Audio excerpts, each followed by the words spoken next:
All right, welcome back. So, the title of this mini lecture is Early Modern Europe, and we're going to talk about 5 things that you need to know in order to, start getting into early modern Europe, things to get you going, keywords, things to think about, again, as you go to learn more about this topic. So, the first is Reformation. Now, there had been opposition, challenges, questions about Catholic teachings and theology for centuries.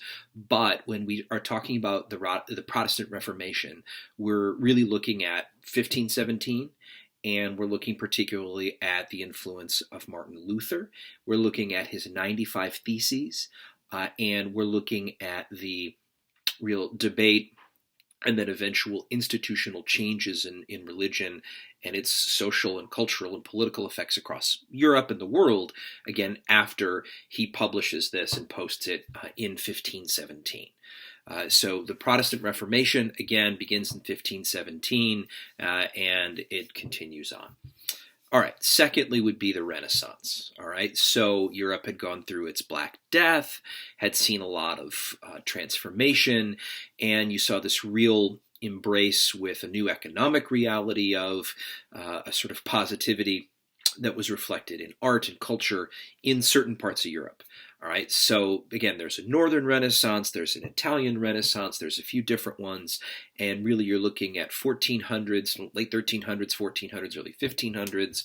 There's a lot to this. There's a lot of sort of moving parts with this, but much of Italy is kind of and its republics are a base for this, and this is the era of artistic output for individuals like Da Vinci and, of course, Raphael and this kind of thing. All right, third. Religious war, right? So after the Protestant Reformation, what you end up with is the many kingdoms of Europe begin to kind of take sides. Are they going to support the church, the Catholic Church? Are they going to support these new Protestant faiths?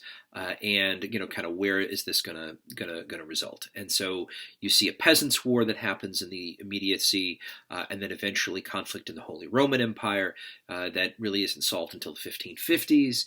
Then you see wars between Spain and some of its fellows in the 1570s and 80s, and then you end up with the conflicts with England, the attempt to invade, this whole thing, all the way through to the 30 Years' War in the first half of the 1600s.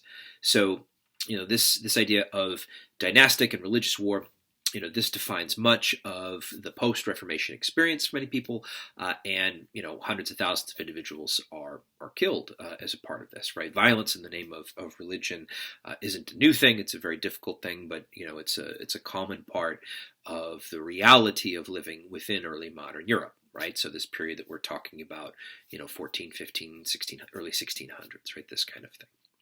All right, colonialism. Colonialism would be the fourth.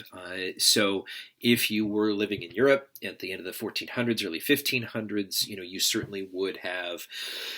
It would have been possible for you to have heard of what Columbus had been up to, and then eventually some of these other voyagers and travelers and traders. And so certainly this idea of, the kingdoms of Europe beginning the process of beginning colonies. Now, growing up in America, we of course like to think that we're the singular focus of all colonialism. Not so much. So remember, when we're talking colonialism, we have to look to the Caribbean, we have to look to Latin America, and we have to look to Africa, the African continent, and we have to look to India as well as other parts of the world that are a big part of European colonialism at the beginning of the 1500s, throughout the century, and into the 17th century as well. So this will come to define a large part of economies of European nations, particularly for the Dutch, as well as the British, certainly. But again, it's a big financial boon for many of these nations. All right, the last part of this would be gender violence. So life in Europe in the 16th century in particular, especially for women, regardless of class, was an incredibly difficult process to understand and endure.